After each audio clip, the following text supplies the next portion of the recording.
Hormuz ಜಲಸಂಧಿ ಮುಚ್ಚೋದಾಗಿ Iran ಬೆದರಿಕೆ ಹಾಕಿದೆ. ತನ್ನ ಮೇಲೆ ನಡೆದ ದಾಳಿಗೆ ಪ್ರತಿಯಾಗಿ ಹರ್ಮುಜ್ ಜಲಸಂಧಿಯನ್ನ ಮುಚ್ಚಿ ಆ ಮೂಲಕ ಹೊಡೆತ ಕೊಡೋದಕ್ಕೆ ಇರಾನ್ ಮುಂದಾಗ್ತಾ ಇದೆ.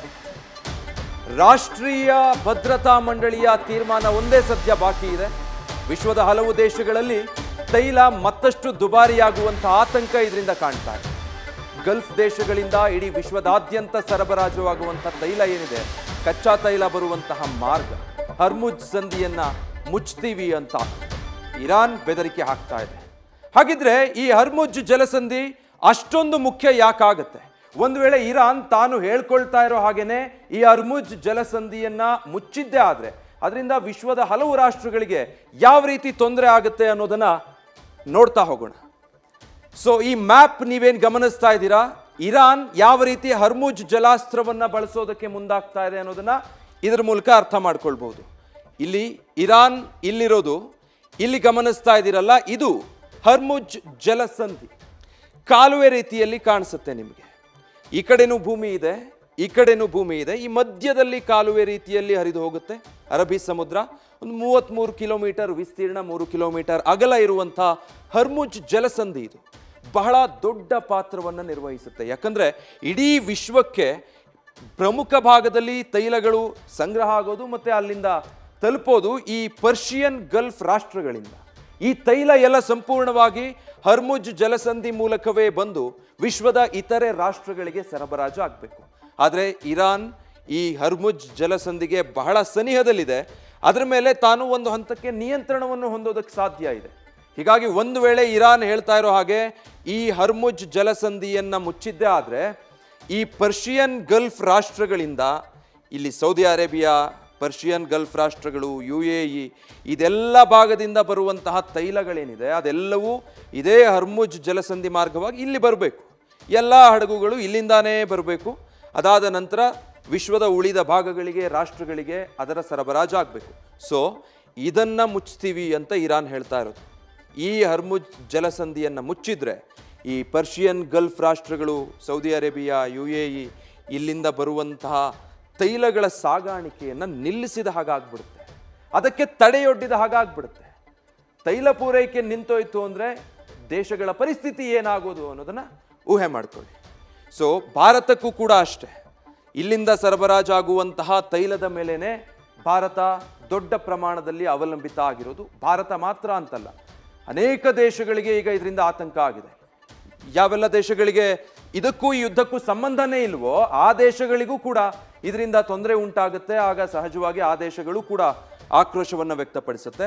ಇನ್ನು ನಾವು ಸ್ಪೆಸಿಫಿಕಲಿ ಭಾರತದ ವಿಚಾರ ಗಮನಿಸೋದಾದ್ರೆ ಈ ಹರ್ಮುಜ್ ಜಲಾಸ್ತ್ರದಿಂದ ಭಾರತಕ್ಕೆ ಟೆನ್ಷನ್ ಇದೆ. ಯಾವ ರೀತಿಯ ಟೆನ್ಷನ್ ಅನ್ನೋದನ್ನ ನೋಡ್ತಾ ಹೋಗೋಣ. ಸೊ ಈ ಇಮೇಜಲ್ಲಿ ನೀವು ಗಮನಿಸೋದಾದ್ರೆ ಭಾರತ ಇಲ್ಲಿದೆ, ಇದು ಇರಾನ್ ದೇಶ. ಸದ್ಯ ಇರಾನ್ ಮತ್ತೆ ಇಸ್ರೇಲ್ನ ನಡುವೆ ನಡೀತಾ ಇರುವಂತಹ ಯುದ್ಧ. ಈಗ ಇರಾನ್ ಹೇಳ್ಕೊಳ್ತಾ ಇರೋದು ನಾವು ಈ ಹರ್ಮುಜ್ ಜಲಸಂಧಿಯನ್ನ ಮುಚ್ತೀವಿ ಅಂತ. ನೀವಿಲ್ಲಿ ನೋಡಿ, ಇದು ಪರ್ಷಿಯನ್ ಗಲ್ಫ್ ರಾಷ್ಟ್ರ. ಇಲ್ಲಿ ಅರಬ್ಬಿ ಸಮುದ್ರ ನಂತರ ಭಾರತದ ಭೂಭಾಗ ಸಿಗುತ್ತೆ. ಇಲ್ಲಿಗೆ ಸಂಧಿಸೋದಕ್ಕೆ ಸಾಧ್ಯ ಇರೋದು ಈ ಹರ್ಮುಜ್ ಜಲಸಂಧಿಯಿಂದ ಮಾತ್ರ. ಪರ್ಷಿಯನ್ ಗಲ್ಫಿಂದ ಉಳಿದ ಯಾವುದೇ ದೇಶಗಳಿಂದ ಏನು ಕಚ್ಚಾ ತೈಲಗಳ ಸಾಗಾಣಿಕೆ ಆಗಬೇಕಾಗಿರೋದು ಅರಬ್ಬಿ ಸಮುದ್ರದ ಮೂಲಕ ಹಡಗುಗಳು ಬಂದು ಈ ಭಾರತವನ್ನು ಇತರೆ ರಾಷ್ಟ್ರಗಳನ್ನು ತಲುಪೋದಕ್ಕೆ ಮತ್ತೆ ಸಮುದ್ರಕ್ಕೆ ಬಂದು ತಮ್ಮ ಮಾರ್ಗವನ್ನು ಅನುಸರಿಸೋದಕ್ಕೆ ಸಾಧ್ಯ ಆಗೋದು ಅಂದರೆ ಅದು ಈ ಹರ್ಮುಜ್ ಜಲಸಂಧಿಯಿಂದ ಮಾತ್ರ. ಆದರೆ ಇವಾಗ ಇರಾನ್ ಹಾಕ್ತಾ ಇರೋ ಧಮಕಿ ಏನು ಅಂದರೆ ನಾವು ಈ ಹರ್ಮುಜ್ ಜಲಸಂಧಿಯನ್ನು ಮುಚ್ಚಾಕ್ತೀವಿ ಅಂತ. ಭಾರತ ಇಂಧನಕ್ಕೆ ಬಹಳ ದೊಡ್ಡ ಪ್ರಮಾಣದಲ್ಲಿ ಈ ಪರ್ಷಿಯನ್ ಗಲ್ಫ್ ರಾಷ್ಟ್ರಗಳ ಮೇಲೆ ಅವಲಂಬಿತ ಆಗಿದೆ. ಒಂದು ವೇಳೆ ಈ ಹರ್ಮುಜ್ ಜಲಸಂಧಿ ಮುಚ್ಚೋದ್ರೆ ಅದರಿಂದ ಭಾರತಕ್ಕೂ ದೊಡ್ಡ ಹೊಡೆತ ಬೀಳುತ್ತೆ. ಒಂದು ವೇಳೆ ಭಾರತಕ್ಕೇನಾದರೂ ತೈಲ ಸರಬರಾಜಿನಲ್ಲಿ ಏರುಪೇರಾದರೆ ಅದರಿಂದ ದೊಡ್ಡ ಆರ್ಥಿಕ ಹೊಡೆತವನ್ನು ಕೂಡ ಭಾರತ ಅನುಭವಿಸಬೇಕಾಗುತ್ತೆ. ಸದ್ಯಕ್ಕೆ ಇರಾನ್ ಹಾಕ್ತಾ ಇರೋ ಧಮಕಿಯಿಂದ ಭಾರತಕ್ಕಿರುವಂಥ ಟೆನ್ಷನ್ ಏನಪ್ಪಾ ಅಂದರೆ ಇದು ತನ್ನ ದೇಶಕ್ಕೆ, ಭಾರತಕ್ಕೆ ಸರಬರಾಜಾಗ್ತಾ ಇರುವಂಥ ತೈಲಕ್ಕೆ ಏನಾದ್ರು ವ್ಯತ್ಯಯ ಆದರೆ ಆಗ ಅದರಿಂದ ಆರ್ಥಿಕವಾಗಿ ದೊಡ್ಡ ಹೊಡೆತ ಬೀಳುತ್ತೆ ಅಂತ. ಈ ಪರ್ಷಿಯನ್ ಕೊಲ್ಲಿ ಮತ್ತೆ ಓಮನ್ ಕೊಲ್ಲಿಯ ನಡುವಿನ ಜಲಸಂಧಿ ಇಷ್ಟೊತ್ತು ನೀವು ಗಮನಿಸ್ತಾ ಇದ್ದಂಥ ಹರ್ಮುಜ್ ಜಲಸಂಧಿ. ಪರ್ಷಿಯನ್ ಕೊಲ್ಲಿಯಿಂದ ಏಕೈಕ ಸಮುದ್ರ ಮಾರ್ಗ ಸಂಪರ್ಕ ಇರೋದು. ಆ ಕಡೆ ಈ ಕಡೆ ಭೂಭಾಗಗಳಿದೆ, ಸುತ್ತ ಇನ್ಯಾವುದೇ ಮಾರ್ಗ ಇಲ್ಲ, ಇನ್ಯಾವುದೇ ರೀತಿ ಸಂಪರ್ಕನೇ ಸಾಧ್ಯ ಇಲ್ಲ. ಆ ಸಂಪರ್ಕಕ್ಕೆ ಕತ್ತರಿ ಹಾಕ್ತೀನಿ ಅಂತ ಇರಾನ್ ಈಗ ಹೇಳ್ತಾ ಇರೋದು. ವಿಶ್ವದ ಅತ್ಯಂತ ಕಾರ್ಯತಂತ್ರದ ಪ್ರಮುಖ ಚೋಕ್ ಪಾಯಿಂಟ್ ಅದು. ಸೊ ಇಲ್ಲಿ ನಮ್ಮ ಆಟ ತೋರಿಸ್ತೀವಿ ಅಂತ ಇರಾನ್ ಕ್ಲೈಮ್ ಮಾಡ್ತಾ ಇದೆ. ಸೌದಿ ಅರೇಬಿಯಾ, UAE, ಇರಾಕ್ ಮತ್ತು ಕುವೈತ್ಗೆ ಪ್ರಾಥಮಿಕ ಅಂದರೆ ದಿ ಮೋಸ್ಟ್ ಪ್ರೈಮರಿ ಆಗಿರುವಂಥ ಮಾರ್ಗ ಇದು. ರಫ್ತಿಗಾಗಲಿ ಆಮದಿಗಾಗಲಿ ಪ್ರೈಮರಿ ಆಗಿರುವಂಥ ಮಾರ್ಗ. ಇದನ್ನೇ ಮುಚ್ಚಿ ನಿಲ್ಲಿಸ್ತೀವಿ, ಆಮೇಲೆ ಅದರ ಪರಿಣಾಮವನ್ನು ನೋಡೋರಂತೆ ಅಂತ ಇರಾನ್ ಎಚ್ಚರಿಕೆ ಕೊಡ್ತಾ ಇದೆ. ವಿಶ್ವದ ದೈನಂದಿನ ಬಳಕೆಯ 20% ತೈಲ ಸಾಗಿಸುವಂಥ ಮಾರ್ಗ ಇದು. ಇಡೀ ವಿಶ್ವ ಅವಲಂಬಿತ ಆಗಿರುವಂಥ ತೈಲ, ಅದರ 20% ಪ್ರತಿನಿತ್ಯ ಇಲ್ಲಿ ಸಾಗಾಟ ಆಗುತ್ತೆ. ಸುಮಾರು 20 ಮಿಲಿಯನ್ ಬ್ಯಾರೆಲ್ ಹಾದು ಹೋಗೋದಕ್ಕೆ ಈ ಮಾರ್ಗ ಅನುವು ಮಾಡಿಕೊಡುತ್ತೆ. 20 ಮಿಲಿಯನ್ ಬ್ಯಾರೆಲ್. ಈ ಜಲಸಂಧಿಯನ್ನು ಸ್ಥಗಿತ ಮಾಡಿದ್ರೆ ಅದರಿಂದ ಆರ್ಥಿಕ ಹೊಡೆತ ಬೀಳುತ್ತೆ, ರಾಜಕೀಯವಾಗಿ ಮೇಲಾಟಗಳು ಶುರುವಾಗುತ್ತೆ, ಲಾಜಿಸ್ಟಿಕ್ಗೆ ತೊಂದರೆ ಆಗುತ್ತೆ. ಇಷ್ಟು ಆಯಿತು ಅಂದರೆ ಎಷ್ಟು ದೇಶಗಳ ಆರ್ಥಿಕತೆ ನೆಲ ಕಚ್ಚಿ ಹೋಗುತ್ತೆ, ದೊಡ್ಡ ಪ್ರಮಾಣದ ಹೊಡೆತ ಬೀಳುತ್ತೆ. ಜಲಸಂಧಿಯ ಕಾರಣಕ್ಕೆ ಇರಾನ್ ಮತ್ತು ಇತರೆ ಗಲ್ಫ್ ರಾಷ್ಟ್ರಗಳಲ್ಲಿ ಈ ರೀತಿಯಾದಂಥ ಮತ್ತೆ ಯುದ್ಧದ ಸನ್ನಿವೇಶಗಳು, ಕಿತ್ತಾಟಗಳು ಶುರುವಾಗುವಂಥ ಸಾಧ್ಯತೆಗಳಿರುತ್ತೆ. ಭಾರತದ ಮೇಲೆ ಏನೆಲ್ಲ ಪರಿಣಾಮ ಅನ್ನೋದನ್ನು ಕೂಡ ನಾವು ಇಷ್ಟೊತ್ತು ನೋಡ್ತಾ ಇದ್ವಿ. ಭಾರತದ ತೈಲ ಆಮದಿನ 3/2 ಭಾಗ ಇದೇ ಜಲಸಂಧಿಯಿಂದನೇ ಸಾಗಾಟ ಆಗೋದು. 5.5 ಮಿಲಿಯನ್ ಬ್ಯಾರೆಲ್ ತೈಲದಲ್ಲಿ 1.5 ಮಿಲಿಯನ್ ಈ ಜಲಸಂಧಿಯಿಂದ ಸಾಗಣೆ ಆಗುತ್ತೆ. LNG ಆಮದಿನ ಅರ್ಧದಷ್ಟು ಭಾಗ ಈ ಜಲಸಂಧಿಯಿಂದ ಭಾರತಕ್ಕೆ ಸಾಗಾಟ ಆಗೋದು. ಇಫ್ ಇನ್ ಕೇಸ್ ಅದು ಕ್ಲೋಸ್ ಆದರೆ ಭಾರತದ ಕತೆ ಏನಾಗ್ಬೋದು?